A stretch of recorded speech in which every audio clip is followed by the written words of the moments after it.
Hello everyone, welcome to Study Simplified. Today we are going to cover a new topic of Vedic literature. So, a new culture emerged in India with the coming of Aryans. आपको पता होगा Indus valley civilisation का time period ख़त्म हो गया और अब Aryans की एंट्री हुई।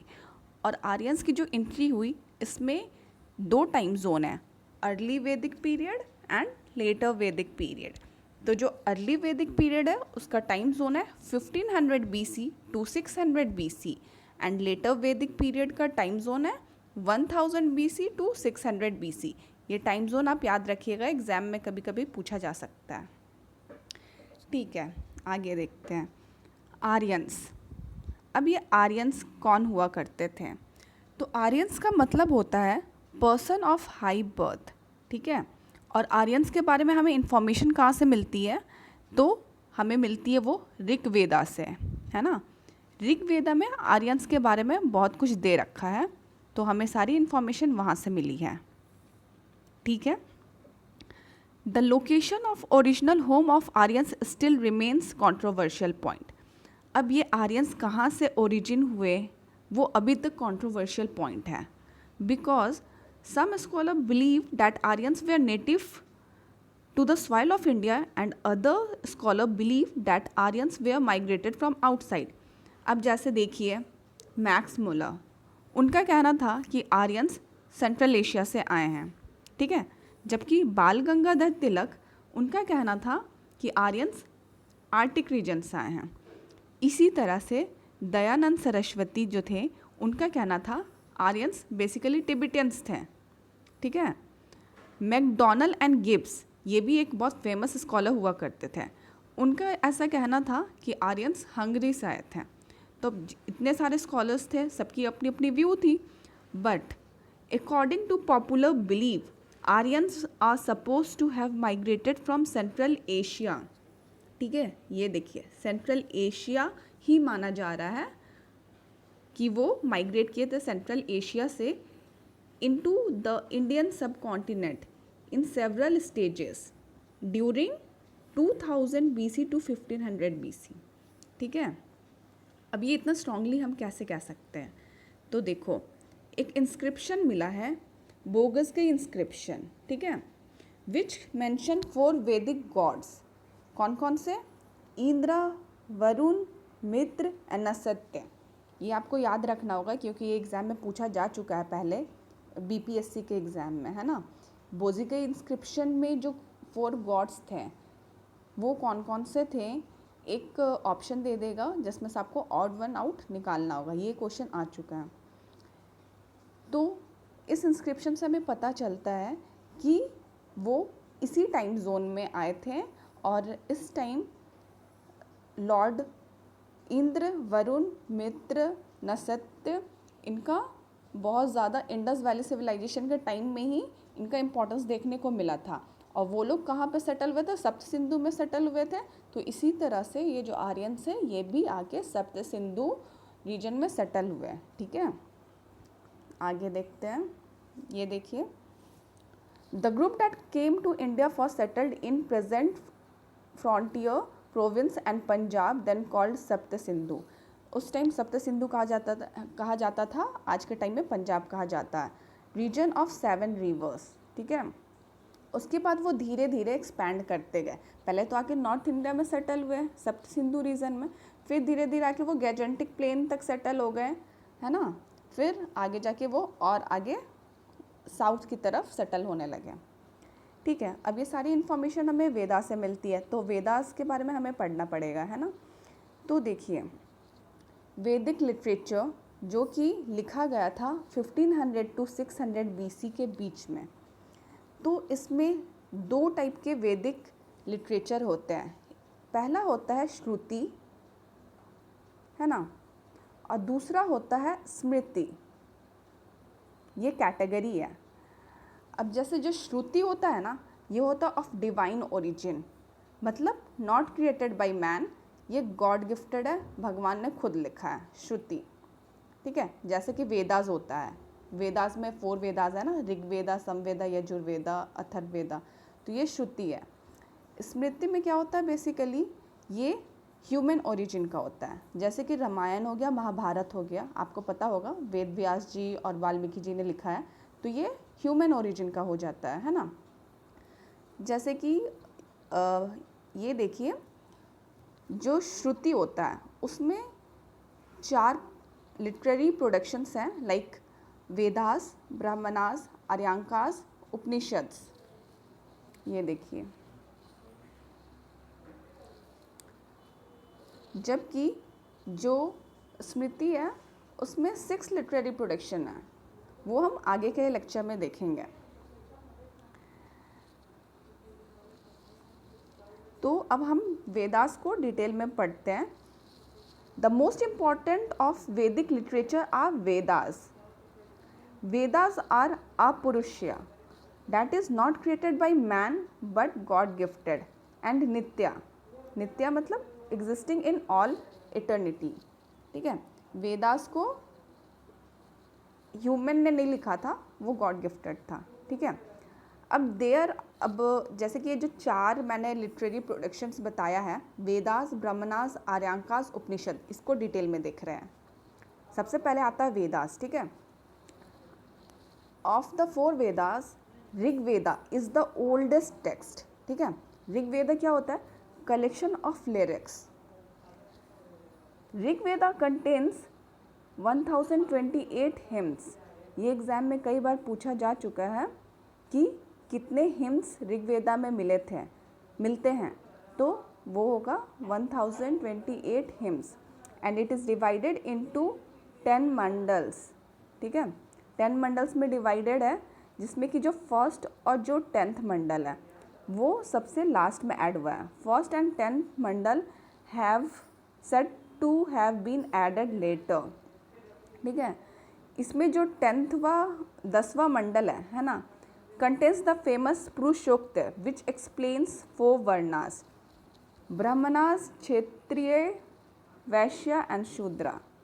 ठीक है, तो ये जो 10वां मंडल है उसमें पुरुषोक्ता के बारे में दे रखा है। ये एग्ज़ाम में कई बार पूछा जा चुका है कि जो पुरुषोक्त है वो कौन से मंडल में एक्सप्लेन किया गया है, तो वो 10th मंडल में एक्सप्लेन किया गया है। पुरुषोक्त में क्या होता है, तो इट एक्सप्लेन्स 4 वर्णास, वो जो कैटेगरी होता है ना, ब्राह्मणास, क्षत्रिय, वैश्य, शूद्रास। तो इसका ओरिजिन तभी हुआ था। ठीक है, इसके अलावे the hymns of Rigveda were recited by hotri. जो इसको पढ़ते थे उनको होत्री कहा जाता था। ठीक है, नेक्स्ट आता है समवेदा, बुक ऑफ चांट्स। ठीक है, had 1549 hymns. All hymns excluding 45 they are taken from Rigveda. इसमें जितने भी हिम्स हैं वो ऋग्वेदा से लिए गए थे, 75 को छोड़ के। और इसको जो रिसाइट करते थे उसको उगादित्री कहा जाता था। अब ये क्वेश्चन आता है कि होत्री कौन हुआ करते थे, जो ऋग्वेदा रिसाइट करते हैं, या समवेदा, यजुर्वेदा या अथर्ववेदा? तो इसका आंसर होगा ऋग्वेदा। ये MCQ फॉर्म में बहुत बार एग्जाम में आ चुका है। उगात्री कौन होते थे, तो जो समवेदा को रिसाइट करते थे। तो ये आप अच्छे से याद कर लीजिएगा। नेक्स्ट आता है यजुर्वेदा। यजुर्वेदा क्या होता है, तो बुक ऑफ सैक्रिफाइजल प्रेयर। ठीक है, बुक ऑफ रिचुअल्स होता है ये। तो और इस बुक को जो रिसाइट करते थे, इसका जो पाठ किया करते थे, उसको कहते थे अद्रवायुस। ठीक है, नेक्स्ट आता है अथर्ववेदा। ये था बुक ऑफ मैजिकल फॉर्मूला। ठीक है, इसमें क्या हुआ करता था, it contains charms and spells to ward off evils and disease. ठीक है, मैजिकल फॉर्मूला हुआ करता था ये।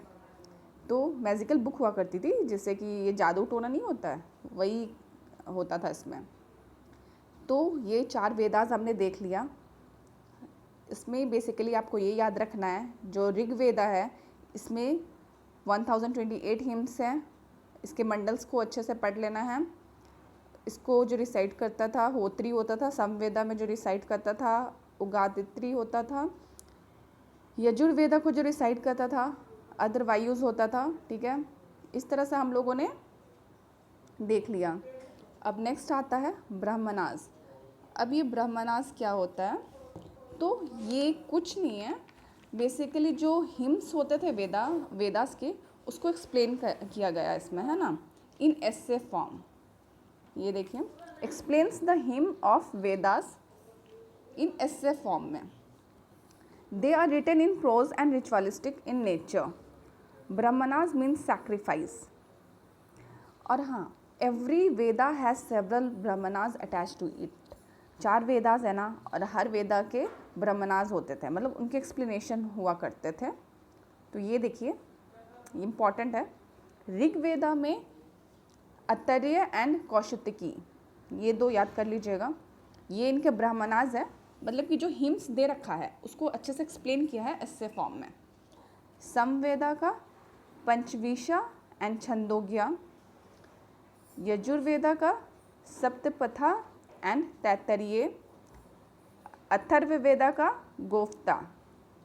अब इसमें भी सबसे ज़्यादा इम्पॉर्टेंट यजुर्वेदा वाला है, क्योंकि जो सतपथा है ना, is the oldest and largest Brahmanas. ये जो सबसे पुराना वाला और सबसे बड़ा वाला है। तो इसका जो सतपथा और तैत्तरीय है ना, ये एग्ज़ाम में बहुत बार पूछा जा चुका है, तो ये आप अच्छे से कवर कर लीजिएगा। ठीक है, अब हम लोगों ने वेदास कर लिया, ब्रह्मणास कर लिया। अब थर्ड क्या आता है? आर्यंस आता है। ठीक है, तो आर्यंस का मतलब क्या होता है? Aryans are basically forest book written by forest stage. अब जो जैसे 10 साल के या 12 साल के बच्चे होते थे, उनको फॉरेस्ट में भेज दिया जाता था ताकि वो वहाँ पे कुछ जाके सीख सके, नॉलेज ले सके। ठीक है, तो वहाँ पे वो रहते थे और सीखते थे, नॉलेज लेते थे। जो पहले से रह रहे हैं, जो फॉरेस्ट स्टेज होते थे, उनसे वो नॉलेज लेते थे, है ना। तो ये सिंपली वही है। इसमें भी यही बताया जाता था, एक्सप्लेनेशन ऑफ वेदास हुआ करता था। मतलब बड़े लोग जो होते थे, जैसे गुरु लोग हुए, तो वो एक्सप्लेन कर रहे हैं वेदास किन को, तो वो बच्चे को, जो बच्चे लोग वहाँ पे गए हैं। ठीक है, ये देखिए, they were written mainly for hermits and students living in jungles. Aranyakas are concluding portion of Brahmanas. ठीक है, ये हो गया, ये भी आप समझ गए होंगे। नेक्स्ट आता है उपनिषद्स। उपनिषद्स क्या है? तो ये याद रखना है कि देयर आर 108 उपनिषद्स। ये कई बार पूछा गया, ऑप्शन दे देगा 106, 107, 108, 110, तो कंफ्यूज मत हो जाना, याद रख लो। 108 उपनिषद्स हैं। ठीक है, जिसमें से बृहदनायका, ये आप जो देख पा रहे हैं, इज़ द ओल्डेस्ट उपनिषद। अब ओल्डेस्ट उपनिषद है, इसका मतलब बहुत सारे उपनिषद हैं, 108 उपनिषद है, सबको तो याद नहीं कर सकते। इसमें 2 याद कर लीजिए आप। एक बृहदनायका जो कि ओल्डेस्ट एग्जाम में पूछा जाता है, 4 ऑप्शन दे दिया जाएगा, आपको बताना होगा कि ओल्डेस्ट वन कौन है। उसके बाद एक है मुंडका उपनिषद,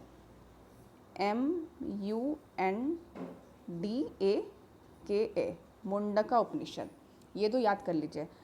आपने सुना होगा सत्यमेव जयते, ये जो वर्ड है ये मुंडका उपनिषद से ही लिया गया है। और जो ये बृहदनायका है, यहाँ से तमसो माँ ज्योतिगम्य वर्ड लिया गया है। तो ये दोनों बहुत इम्पॉर्टेंट हो जाता है। और हाँ, एक चीज़, उपनिषद का मीनिंग क्या होता है? उपनिषद का मीनिंग होता है sitting close to teacher to learn, है ना। तो ठीक है, अब हम लोगों ने उपनिषद्स भी कर लिया। ये चारों लिटरेरी प्रोडक्शंस जो उस टाइम के थे, श्रुति बेस्ड, डिवाइन ओरिजिन के, ये हम लोगों ने कवर कर लिया। अब हम लोग नेक्स्ट करेंगे, ये कल करने वाले हम लोग, स्मृति बेस्ड, है ना। स्मृति बेस्ड देख लीजिए, ये 6 लिटरेरी वर्क आता है यहाँ पे। वेदांगास, स्मृति, महाकाव्या, Puranas, Upavedas and shat darshan. So tomorrow we will be covering this 6 topics and आगे का जो भी पार्ट्स है। तो होप कि आज आपको समझ में आया होगा सब कुछ, है ना। ठीक है, that's all in today's video. मिलते हैं इसके आगे वाले पार्ट में। If you want to recommend anything, please do it in comment box. I hope you enjoyed watching this video. Thank you and have a nice day.